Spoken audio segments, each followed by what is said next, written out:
nickel, market review, and ingot collection. Well, good morning, YouTube. Louie here, and welcome to the weekend. It is bright and early, and I promised you a video about nickels, and here it is. We'll also have some commentary on the market and some real divergences happening in the market, and I want to give you my thoughts on those. But first, let's start with the topic of the day, nickels. All right, are you a hoarder of nickels? Do you believe there is value in hoarding nickels? Now, you might say, well, gosh, that's, a lot of weight. You have to buy a lot of them, etc., etc. But money is money.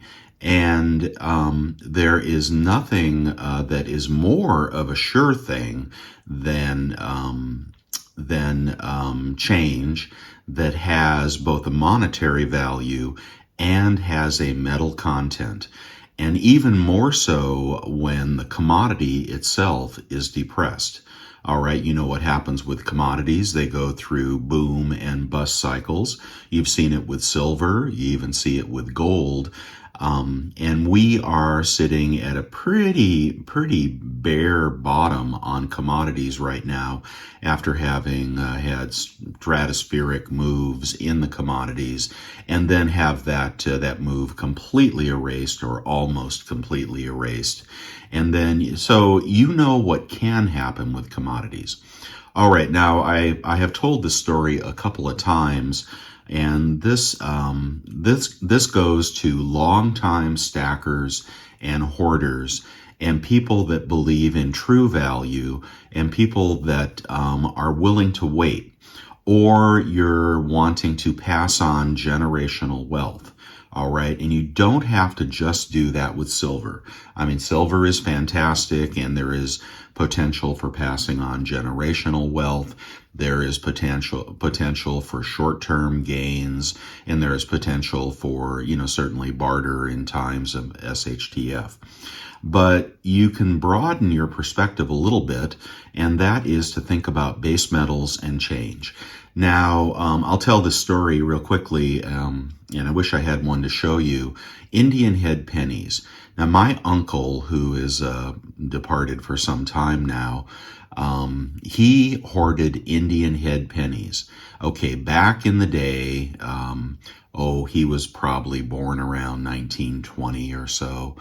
1925. But anyway, it was a time when Indian head pennies were still plentiful. And one day he showed me his collection. Now, his collection was not a book, a date run of Indian head pennies, etc. His collection was a trunk. All right, a steamer trunk. And in that steamer trunk, he had filled it with Indian head pennies. Now, of course, they're copper, just like this 1973 Lincoln Cent. But they were also no longer in production. And just like your parents hoarded wheatback pennies, well, my uncle hoarded Indian head pennies, filled a trunk with them. Do you know what the value would be of 5,000 Indian head pennies today? And of course, back in the day, that was maybe $500. Obviously, a lot of money back then. But it would be, there are Indian head pennies that sell for $30. So what is that math? 100 times 30, like 3,000 times. And what had to happen, though, is there had to be several generations had to pass.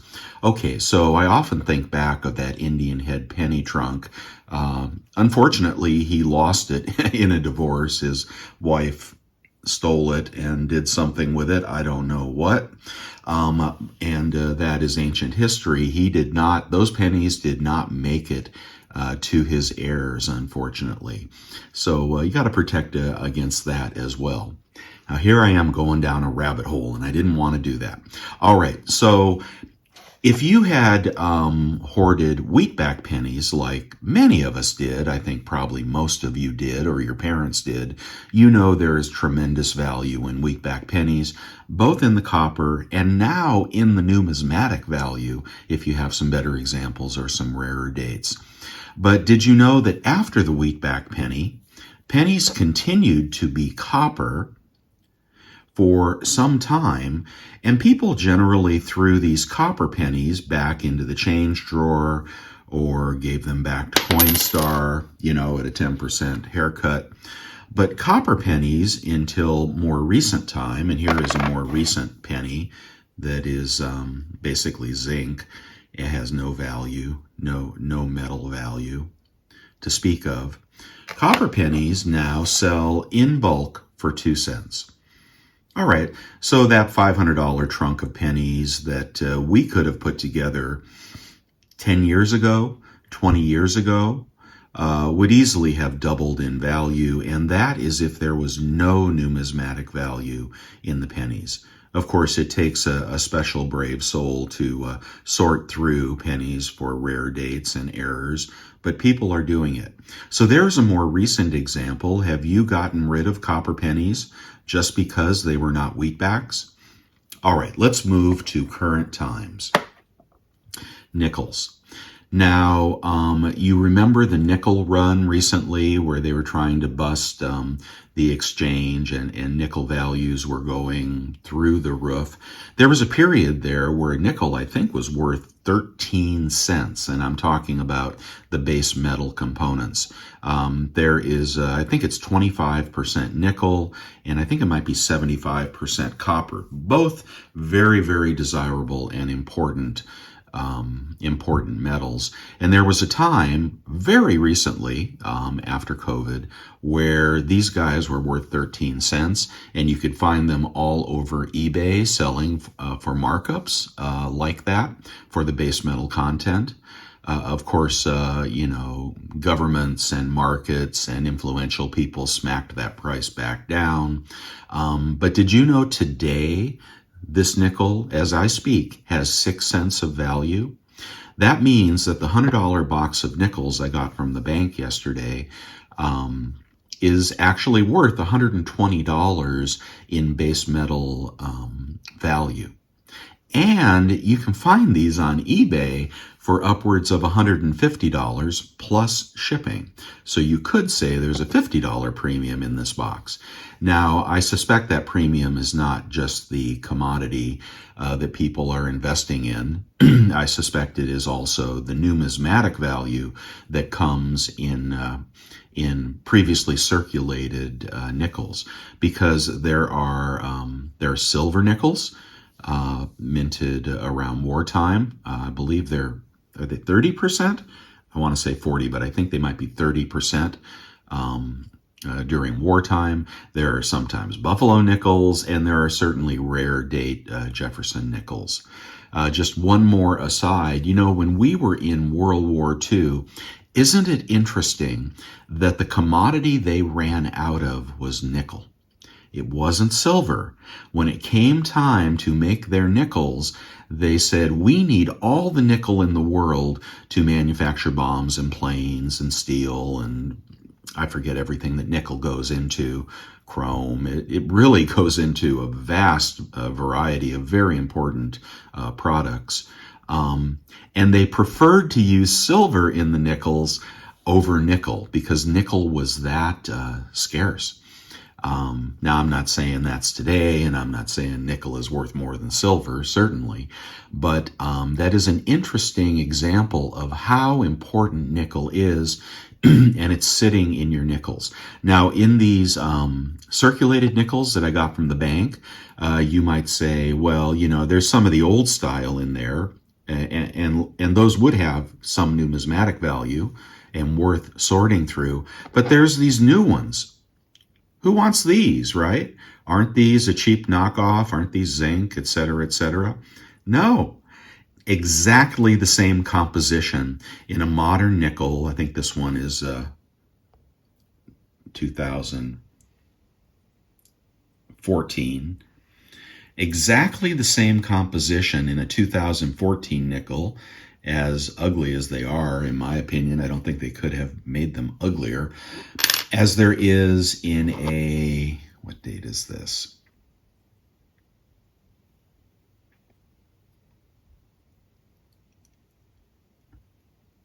Is that 1982?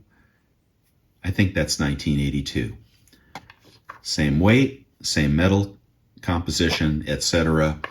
Just as much nickel in this new guy, and just as much copper as there ever was, and that is why I've started hoarding nickels. Let me go pan out a little bit. So you know that there is intrinsic value. You know that commodities are kind of at a low right now. We're in recession, going into depression, who knows. But at some point we come out and the value of this commodity increases. And I fully expect that beyond the $50 premium that eBay is selling for right now, primarily numismatic, for searching through these, and reselling them one by one. But I fully expect the commodity value to increase back to 13 cents at some point. Now that was kind of like nickel's $50 silver, right? The wheels came off the bus and it went all the way to the top before they could smack it back down. So this $100 box of nickels could easily be worth, that's 3 times. And that would be $300. How many $100 bills would you like to turn into $300 over the course of 5 years? Or something like that. I don't know. How long does it take to get through recession? How long does it take for inflation to take hold of nickel, a very important commodity? And that is why I'm stacking boxes of nickel. So let me go on to the bank. And I went into my bank, and this is the first time ever. I said, I want a box of nickels. They said, all right, let me take down your name and number and we'll call you when they're in. And that's exactly what they did. They had to order them within a week. They called me and said, your nickels are in. I came in, gave them $100 out of my bank account and took my box of nickels. My plan is to do this, I don't know, 2, 3, 4 times a year, maybe at a couple different branches. If they ask me why I need them, I'm just going to say, I'm giving them as gifts to the grandkids, But the other issue is, change is going to be gone. I mean, already they don't use it. I mean, you would hardly be able to find a use for, what is that, 20 times 2,000 nickels, right? What would you do with those unless they were putting them in slot machines somewhere? I think they would be nice to play poker with. That would not be bad. It's a real coin, has real metal in it. It makes a noise when you drop it. But I digress. You have to have something to tell the bank, and there are very few reasons why you would want $100 box of nickels. But I just say I'm giving them as gifts to the grandkids, and of course, they may or may not believe that, but they have a responsibility to provide you these nickels if you ask for them, especially if you are a customer of the bank. And but what happens when we go digital? There won't be change anymore. Will coin collecting still be a thing? Will all of these coins have numismatic value and even more numismatic value? I say yes. I say that it will become even more interesting to collect coinage when we go digital and there is no more change, because it is kind of a barbarous relic, right? In a world where a candy bar is $1.75, what exactly do you need a nickel for other than to round up or round down? I have no doubt they'll be eliminating pennies, then they'll come for the nickels, then they'll come for the dimes, and then they'll just come for everything. All right, so that is my nickel story, and I really would like your advice. There are 2 ways to go with this, and I'm inclined to leave this box sealed and buy many more of them. However, there are people that are sorting through. There's many videos on YouTube. People sort through a box like this and they easily find $30, of numismatic coins, or they find war nickels or a buffalo. So I could sort them as well. What would you do? Would you sort through these nickels? Would you take the time to do that? Or would you just leave them sealed as a little time capsule and know that over time they're going to gain in value, and even more value if they haven't been plundered? But, kind of depends if you're going for the short-term hit or the long-term hit. Even once you've sorted through them, you could retain the remainder in a bucket or something, and they would always have the base metal value. So I could go either way, but I'm kind of lazy, so I'll probably just stack these up. People are not doing nickels that much. Okay, people are looking for quarters and dimes, and they've turned to $50 because you can still find a 40% Kennedy from time to time.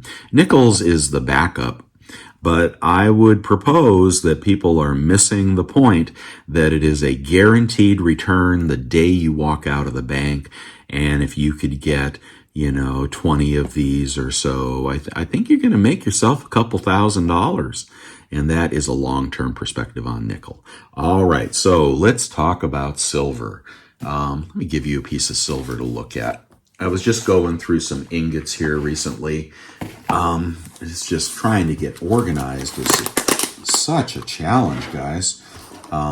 Because, the day is going to come when silver hits $30 and hits $40 and hits $50. And you really got to know what you plan to do. So here is a box of ingots I haven't looked at for a while. Let's go ahead and get oh my gosh. Let's go ahead and get a look at this. There is some cool stuff in here. Pardon me, I'm desk challenged. I've got so much stuff all over my desk. I need a place to rest my arm. Okay, so we'll just look at some of these old things. These were all pretty much purchased out of the melt bin. There may be a couple in here that came from elsewhere. Yeah, I think I bought that one. I'm not going to go through these in detail, but there's some cool ingots here as I talk. Okay, there is a divergence happening. All right, and first I have to start with the broader market. I forgot I had one of these Swiss of Americas. Oh, God, that's just a beautiful hockey puck. There was somebody on Instagram selling a bunch of these, just like BU. But then again, you never know if it's a scam or not. So let's start with the general market. Why did the general market go way down? And then why did it go back up when the jobs report was announced? Well, going down is easy. We are entering a recession. The recession is getting broader, and layoffs are getting broader.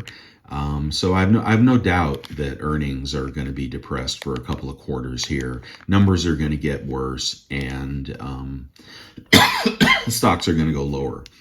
And it did that. And then we had the jobs report, and the jobs report was more optimistic than it was pessimistic. You could say, well, let's leave it at that. All right. It looked like there was not as much devastation happening in the world, and market rallied on that. Okay, so that's great too. I forgot I had these. So what should have happened with a hotter jobs report? A hotter jobs report means the Fed has to hike higher for longer to control inflation. We should have had a sell-off, but what happened is we had the sell-off the couple days before, and we have been, in a bit of a bear market bounce here as well. But then, there was certainly a great sell-off the day before, and since we had that sell-off the day before, they issued this jobs report. People were waiting with bated breath. It was not what the market expected. The market wanted a pessimistic jobs report, so the Fed would, look at the toning on that. So the Fed would give up and stop raising and pause. There's not going to be a pivot, right? It's going to be a pause. Boy, that is a beautiful ingot. Damn. Damn, that's beautiful.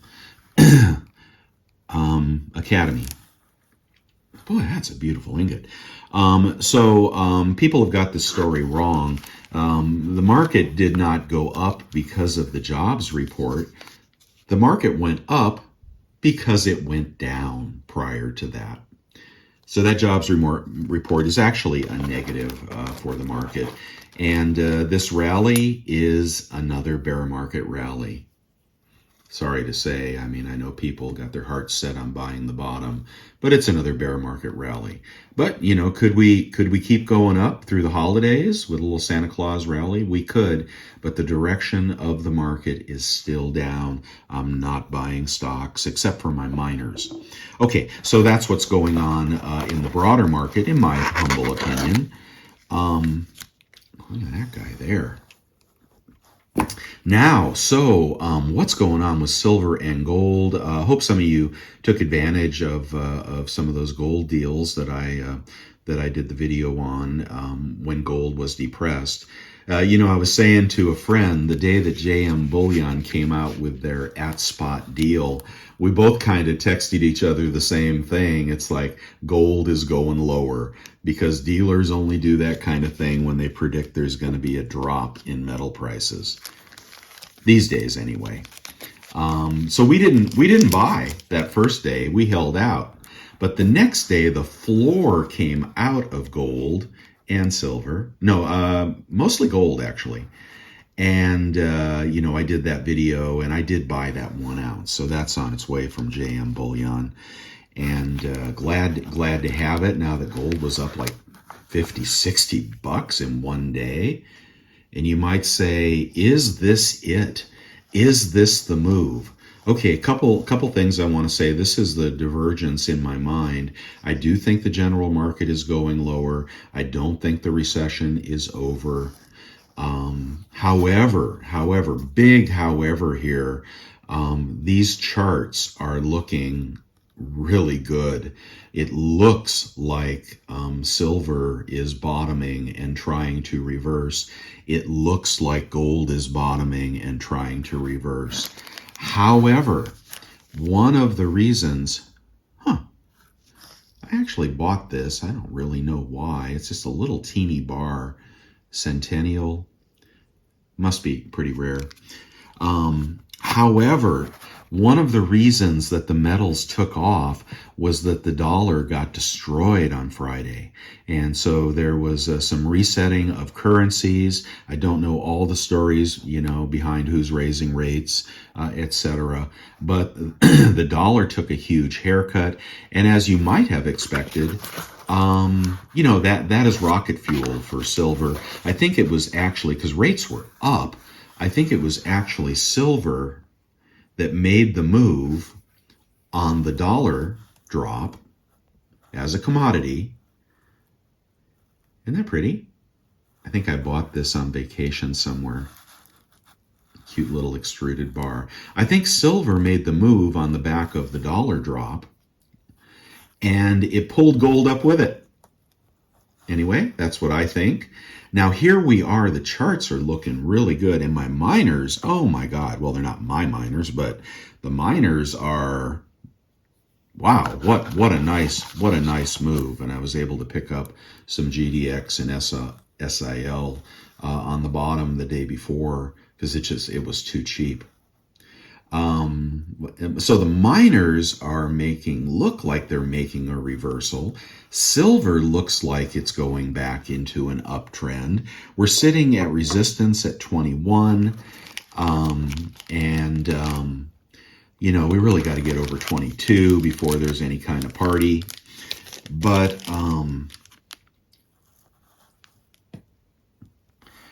it looks like it's trying to reverse. However, the dollar is not done. The dollar is not done, guys. So if you think the dollar is headed back to 102 or something, I'll take that bet. Matter of fact, I started buying dollars again through the UUP on Friday after the big drop because the dollar is going to head back up.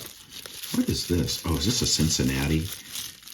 This is the bar that was lost at my post office. I bought this beautiful bar, very old bar, Cincinnati Refining 10 ounce. You can find them on eBay, but they have quite a premium. I bought this bar and it went to my P.O. box and they gave it to the wrong person. And I was threatening to sue. Matter of fact, there were a couple of bars in here that were like this. I forget what the other one was. But I was like, I'm going to sue. You know, you guys are supposed to sign for this stuff, which they did, but then they gave it to the wrong person. And luckily they got it back. Good for them. And look at the muffin top on that. Cincinnati. Someone said this mint is crazy old. I don't know. Gosh, I really don't know if this bar is that old or not. But if it is an early generation ingot, I'm so happy to have it. And here is the last bar. This one's got a pigtail. You know, the sprue. They pour these in series and then they cut them off and then they sand the sprue to make it exactly, is this 10 ounces? B&B, I don't recall who B&B is, but I always like a nice pigtail.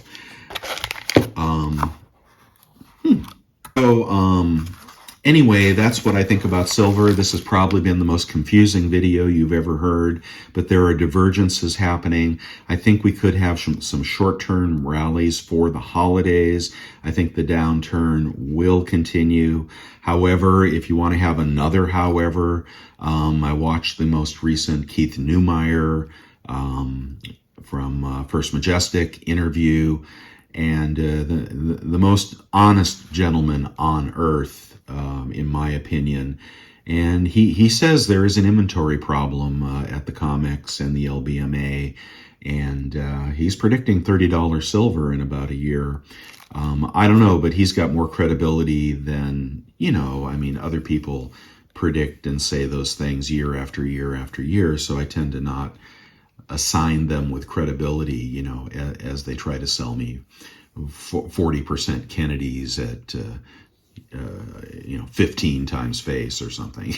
Forget that. I'm not listening to you. But Keith Neumeyer, man, he said, it's getting slim pickings out there. Is that true or not? Anyway, I don't know. Just put that in the bucket. It is a confusing game that we play. And if you think you know all the answers, you can't. You just can't know all the answers. But you can keep making interesting buys, hoarding smart materials, grabbing the cheap deals, gold at spot. Whoever would have thought that? Just keep going, guys. Keep going. You're doing a smart thing. If you were doing it at $30 an ounce, well, it wasn't so smart back then. Believe me, I was doing it too. But if you're doing it at 19 to 21 and you got a long-term perspective and you watch those premiums, you'll still be okay. But take your time and be strategic. And then we'll go on to the next day. It's always a future in silver, isn't there? Louis signing out. Thank you. Let me know about these nickels, what you would do with them. Okay, guys, have a great weekend. Bye.